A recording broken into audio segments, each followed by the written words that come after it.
Hello everyone. In this video we will take up the permanent tissues. So in the previous videos we have completed the meristematic tissues, that is both primary meristems as well as secondary meristems. So next we will take up the permanent tissues now. What exactly are the permanent tissues? Permanent tissues. Permanent tissues, these are being produced by or these are being differentiated by the meristematic tissues. In the previous classes we have studied the meristems, isn't it? We had two types of meristems, that is the primary meristems and the secondary meristems. So these primary meristem and the secondary meristem, when they divide, let's imagine this is a meristem as we had already seen in the previous video. When they divide, these newly formed cells, they usually differentiate or they mature. When they mature or differentiate, we call such a cell as an permanent cell. And many permanent cells together will form a permanent tissue. Meristematic tissues, they usually mature to form the permanent tissue, and the process of maturation of the permanent or the process of maturation of the meristem cell into a permanent cell is called as differentiation. That is the process of maturation of a meristem into a permanent cell, or a meristematic tissue into a permanent tissue, or a meristematic cell into a permanent cell is called as the differentiation. What happens when a cell becomes differentiated? When a cell becomes differentiated, that usually becomes functional. What exactly do you mean by this word functional, or a cell becoming functional? See, initially this is a meristem, and now this meristem, when it divides, out of these two, as I had already explained in the previous video, out of these two newly formed cells, one will remain as a meristem only and only one will mature. So when it is still as a meristem, it is not undergoing any function, or it doesn't have any specific function in the plant. When a cell matures, this is the time, or when it is differentiated or when it is matured, at that particular time we call the cell as an specialized cell. Why do we call it as specialized? That is because when a cell matures, the cell is being assigned a particular function. It is being assigned a function, and that is why we call such a cell as a specialized cell.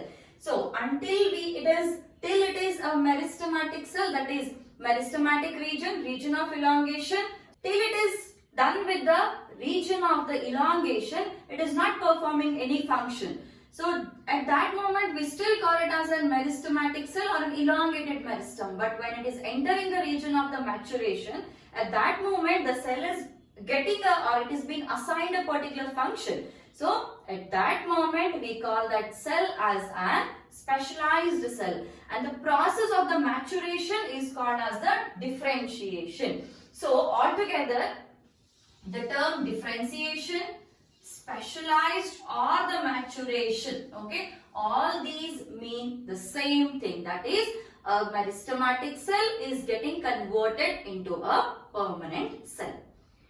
What are the types of the permanent cells, or which are the permanent tissues present in a plant? Types of the permanent tissues. We have two types of permanent tissues, and the two types are, the first one is simple permanent tissue. Simple permanent tissue. Another one is complex permanent tissue. Simple permanent tissue and the complex permanent tissue. What do you mean by simple permanent tissue? In the simple permanent tissue, all the cells are functionally all the cells are functionally and structurally similar. Structurally similar.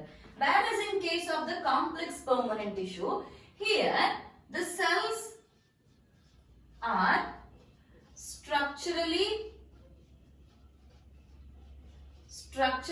dissimilar. They are structurally dissimilar, and usually, usually the cells together work as a single unit and perform a function. What exactly these statements will mean? This is a simple permanent tissue, and let's take it in another color, and this is a complex permanent tissue. A simple permanent tissue and a complex permanent tissue. As the name suggests, simple permanent tissue, functionally and structurally they are similar. If this is a tissue, one cell of a tissue in this particular shape, that is, let's take it as an oval shape. If one cell is of oval shape, then all the cells which are present in this tissue are of oval shape. That is, they are structurally similar here. Okay, all the cells are of same shape. This is how it goes. Any simple permanent tissue. We have three types of simple permanent tissue. Any simple permanent tissue, it is of same structure. This is how it is present. Coming to the complex permanent tissue. Here they are structurally dissimilar.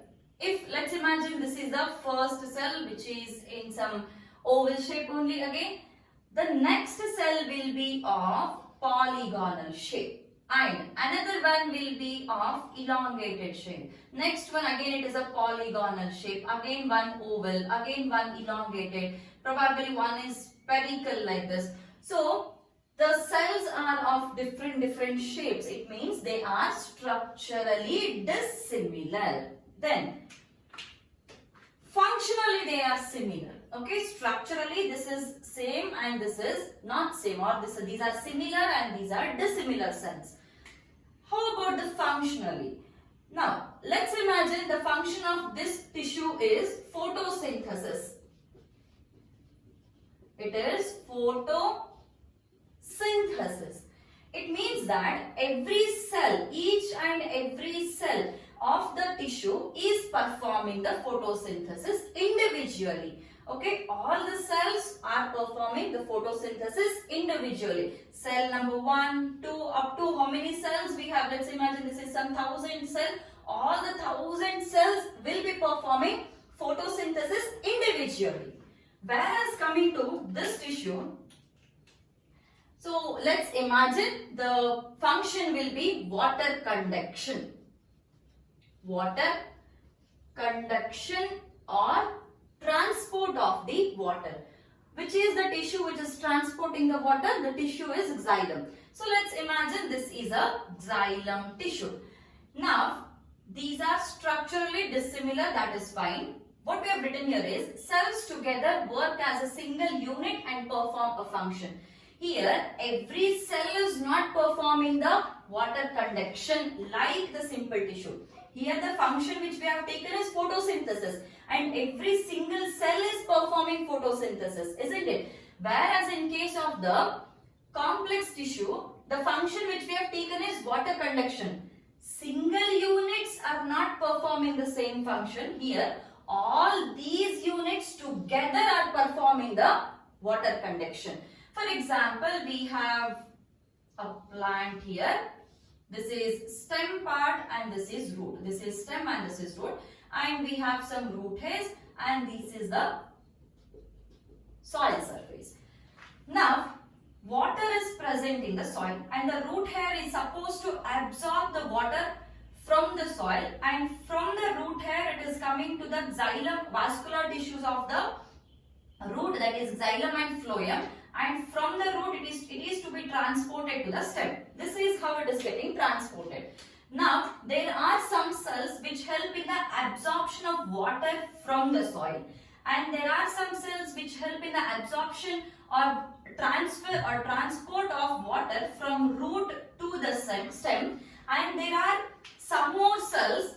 Let's imagine this is a branch and this is a leaf present on it, and there are some cells which help in the transport of the water from the stem to the branch, and some more cells which will transport the water from the branch to the leaf.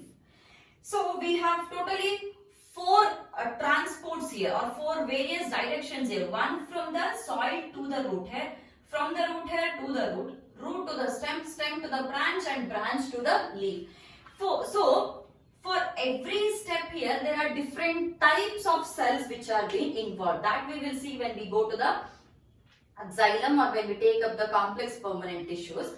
But all together they are working as a water transport system, isn't it? The cell which is involved here, let's take it as cell number 1, which is involved in the transport of water from root to the shoot. Let's take it as cell number 2, from shoot to the branch, cell number 3, from a branch to the leaves, cell number 4. So these four types of cells together they are performing as one xylem, isn't it? So they are not performing the water conduction individually. Together they are working as one transport system, that is the xylem. That is the meaning of the cells together work as a single unit and perform a function. Whereas in the simple permanent tissue, all together they are performing same common function individually. They are not performing the function together as a unit. Here they are performing the function together as a unit. Now, what are the types of the simple permanent tissues and types of complex permanent tissue? The first simple permanent tissue, we have 3 types. One is parenchyma. The first one is parenchyma. Second one is collenchyma. And third one is sclerenchyma. Then, in case of the complex permanent tissue, the first one is xylem and the second one is phloem. Individually, we will see what exactly parenchyma, collenchyma, sclerenchyma and the xylem phloem does in the cell and what exactly they mean. The first type of the simple permanent tissue is parenchyma. The features of parenchyma: it constitutes the main bulk of the plant body.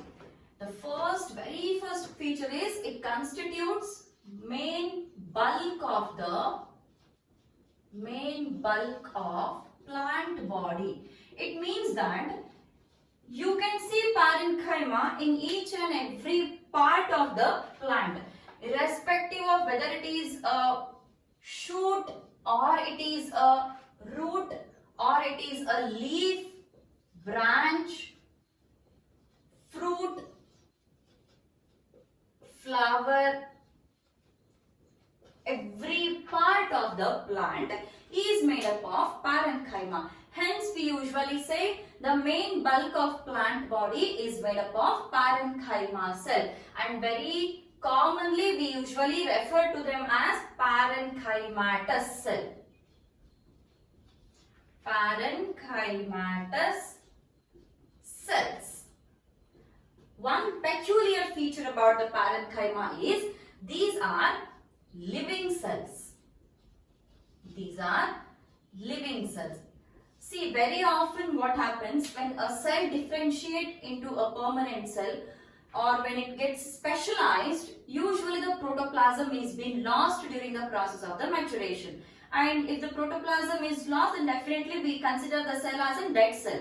Whereas in case of the differentiation of a meristem into a parenchyma cell, the protoplasm is not lost and hence, or the protoplasm is retained, hence we call the parenchyma cells as the living cells. That is because they do not lose the protoplasm protoplasm during maturation. During maturation or during differentiation. That is from meristem into a permanent cell. During the differentiation process is not being lost in case of the parenchyma cells. Hence we call them as a living cells. Then the parenchyma cells, cell wall is made up of cellulose. Very, very important. The cell wall of the parenchyma cells are made up of cellulose and they have a thin wall. Then the cells of the parenchyma, usually they are isodiametric.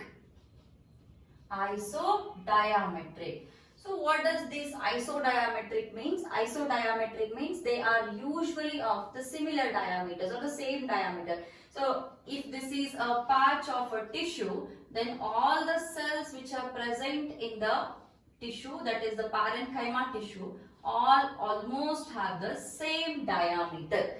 As well, coming to the shapes, they can be seen in different shapes, but however, every single tissue carries one single shape. The shapes may be oval, or they may be round, or they may be spherical, or they may be elongated, or otherwise they can be polygonal. These are different shapes of the parenchyma cells, but however, if one particular cell of the tissue is round, then all the cells will be round. If one cell of a tissue is oval, then all the cells will be oval. If one cell of a tissue is spherical, or if one cell of a tissue is elongated or polygonal, then all the cells of the tissue will be polygonal or elongated or spherical. So they are isodiametric and the shapes may be oval, round, spherical, elongated and polygonal. Next important feature is parenchyma cells, they may have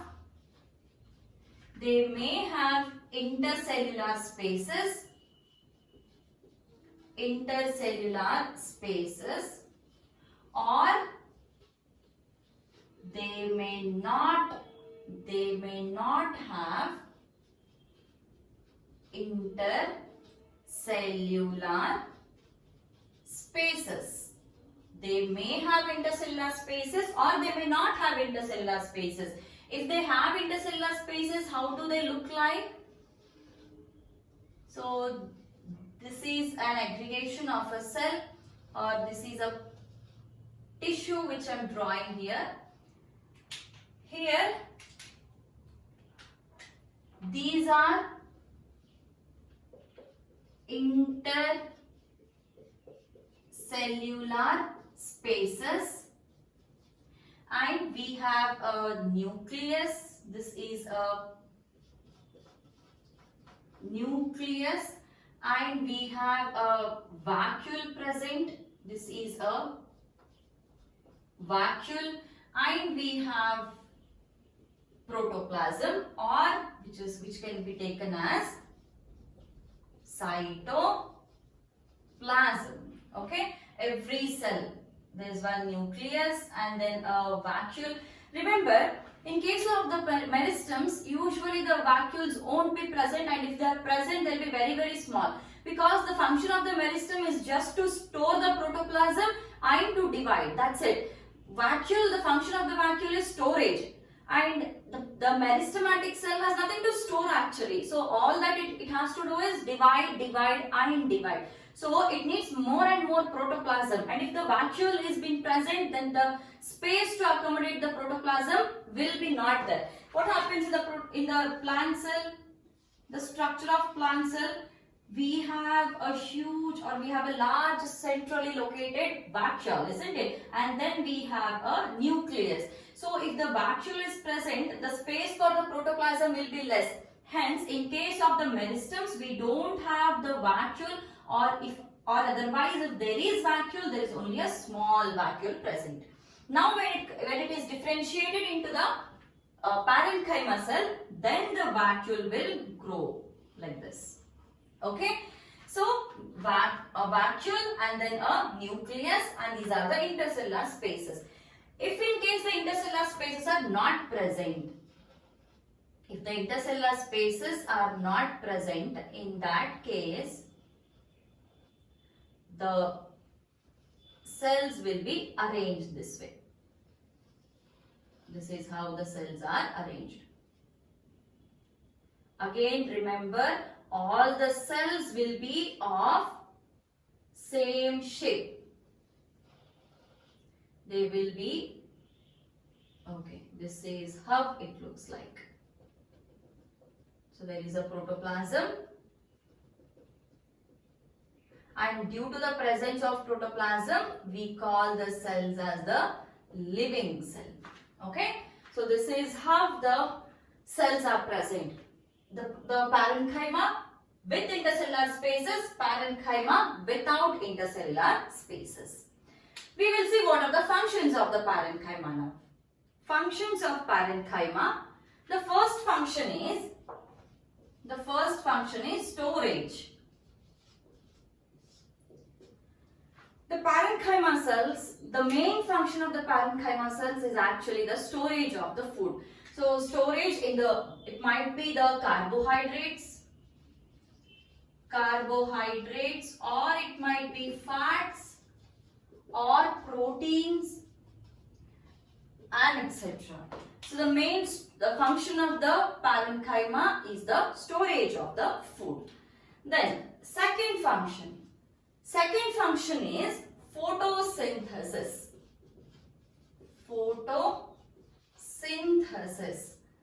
Some parenchyma cells which have chloroplast will undergo photosynthesis.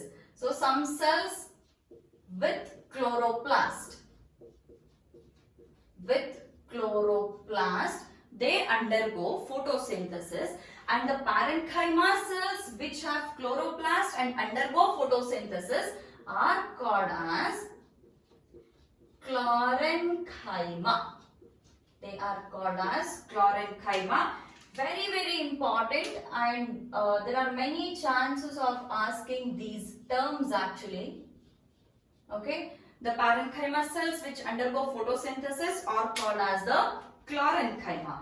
Then the next function is buoyancy. Buoyancy means the capacity to float. Most of the aquatic plants, or in case of the hydrophytes, the plants will be floating. And if a plant has to float, then the weight or the density of the plant should be very, very less. The mass of parenchyma, as we all know, parenchyma has got protoplasm, and if the protoplasm is present, then the density or the weight of the cells will be increased. When the cell weight increases, definitely it is difficult for the plant to float on the water. It starts sinking.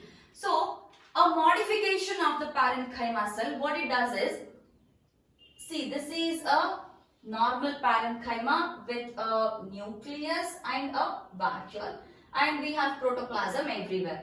A modification is a modified parenchyma. It will have a bigger vacuole like this, and then a nucleus, and this vacuole is filled with air. It means that this is an air vacuole. When the vacuole is filled with air, now the space for the protoplasm is very, very less, and hence the weight of the cell decreased. When the weight decreases, definitely the tissue weight or tissue density will also decrease. So obviously the plant will have the chance of floating on the surface of the water, and that capacity to the float, or to capacity to float, which is called as buoyancy, is provided by those parenchyma cells, which we call as the cells or the parenchyma cells which provide the buoyancy to the plants, to the hydrophytes, are called as parenchyma. They are called as parenchyma. Again, one important term. They usually ask it in the form of the match the following. They provide the functions on one side, on the other side they give such terms. Then one more function, it is rigidity. Rigidity.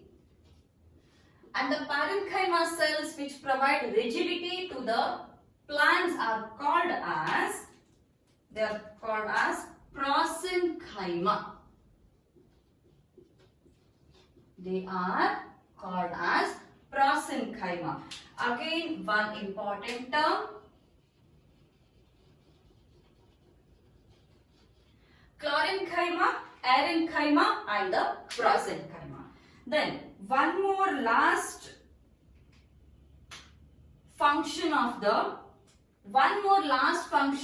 parenchyma is secretions. Secretions. Parenchyma cells are well known to secrete some oils, gum-like substances and many things. Even the nectar in the flowers is also being secreted by the parenchyma cells only. So these are some of the important functions of the parenchyma. Storage, a major function of a parenchyma, and then the cells of the parenchyma cells which undergo photosynthesis and which are chloroplast are called as chlorenchyma. The cells which provide buoyancy to the hydrophytes or the aquatic plants are called as parenchyma, and the cells which provide rigidity are called as the parenchyma, as well as they usually secrete the oils, gums, nectars and many other substances in the plants. So these are the functions of parenchyma. In the next video, we will take up remaining two permanent or simple permanent tissues, that is the collenchyma and the sclerenchyma. Thank you.